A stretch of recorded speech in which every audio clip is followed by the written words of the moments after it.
I have to admit, I couldn't believe the news that just broke. How is nobody talking about this yet? Get ready, Crimson Tide fans, because you're about to be shocked by what's happening in Alabama right now. What's up, Crimson Tide Nation? Before we get started, make sure to hit that like button and subscribe to the channel, because analysis like this is something you'll only find here, and I want you to be part of this incredible fan community. Today we're talking about a position that has remained remarkably stable ever since Kalen DeBoer took over as Alabama's head coach, the linebackers. While nearly every other position group saw changes to the coaching staff, Christian Robinson has remained in charge of the Wolf linebackers, the role that typically serves as a pass rusher in the defense. On the inside, Chuck Morrell, who previously served as an analyst, was promoted and officially took over the inside linebackers beginning in 2025.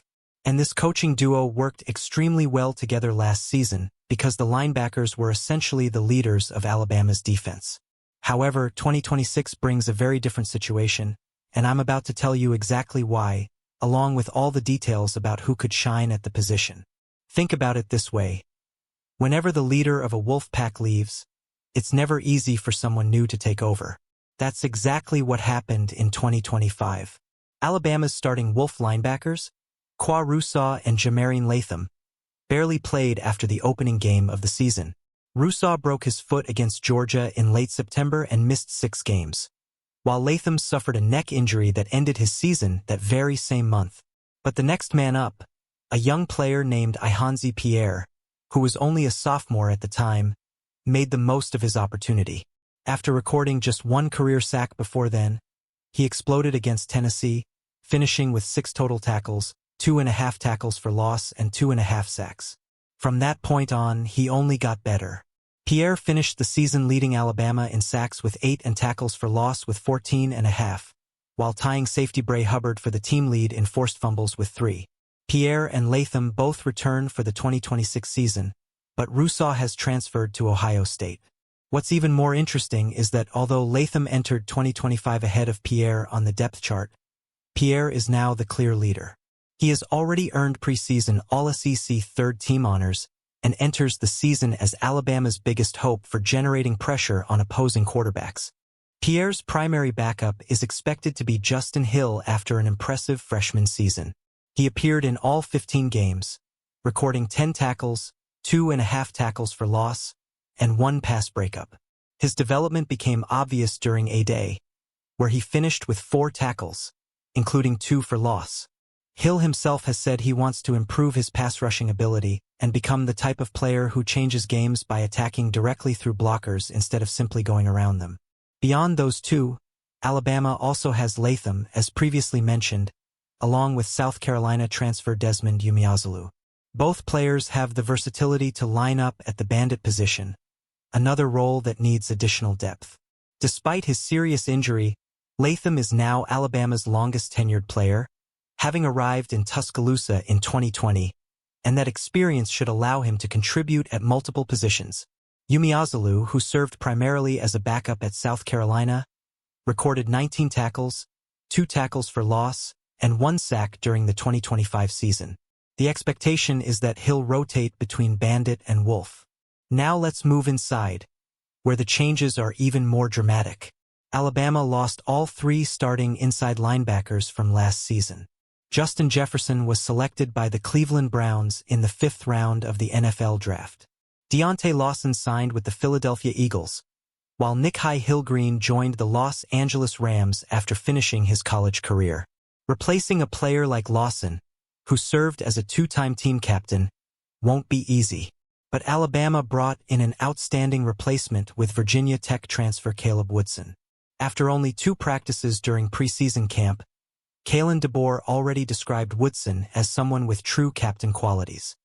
His production backs that up as well, as he recorded 58 tackles and 2.5 tackles for loss in only 9 games during the 2025 season. There's a reason this addition was so important.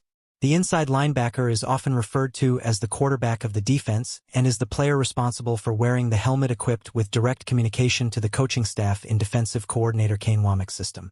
Woodson has already become a role model for the younger players, who are paying close attention to learn from him rather than simply competing against him. Another strong candidate to start inside is Reese, who hopes his 3rd season will finally be his breakout year.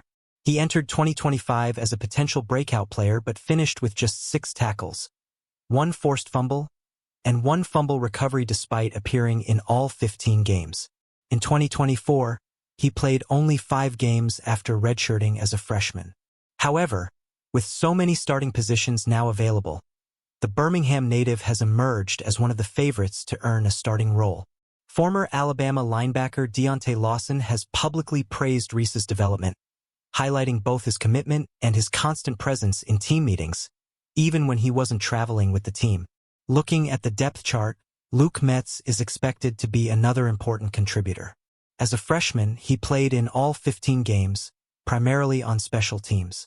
However, his performance during A-Day drew plenty of attention. He recorded 4 tackles, 2 tackles for loss, and 1 sack, placing himself among the top performers alongside Woodson and Hill. That performance suggests Metz could make a significant leap during his sophomore season. There is also an interesting battle for another reserve spot, with Caden Jones appearing to have the edge because of his experience. Entering his 3rd season, he has primarily contributed on special teams but also rotated into defensive snaps throughout the 2024 and 2025 seasons. He also finished A-Day with 3 tackles. If there's one freshman to watch closely with a legitimate chance to play meaningful snaps in 2026, it's Xavier Griffin. Like Latham and Umeozulu, the former 5-star recruit has the versatility to play both Wolf linebacker and inside linebacker. If running back E.J. Crowell is considered the most exciting freshman on offense, Griffin is essentially his defensive counterpart. Back in December 2025, DeBoer even compared Griffin to one of the best recent players at the position, praising his versatility, speed, and physical tools. DeBoer also noted that Griffin can line up on the edge of the defensive line without needing to leave the field during obvious passing situations. Rounding out the linebacker room, Alabama has 5 additional scholarship linebackers, 2 sophomores, 2 freshmen, and 1 veteran transfer from the junior college ranks. Duke Johnson II and Abdul Sanders Jr. have an advantage because they've already spent a year in the program. Freshmen Jamarian Matthews and Zay Hall are also worth watching closely. Meanwhile, Bubba Odom joined the team as a transfer from East Mississippi Community College. So, Crimson Tide fans, what do you think about Alabama's complete linebacker overhaul heading into the 2026 season? Do you believe Ihanzi Pierre will establish himself as the unquestioned starter? Do you think Caleb Woodson will truly become the new leader of the defense? Leave your opinion in the comments, turn on notifications, hit that like button, and stay with me because the season is almost here, and Alabama deserves all the energy and support from Crimson Tide Nation. Roll Tide!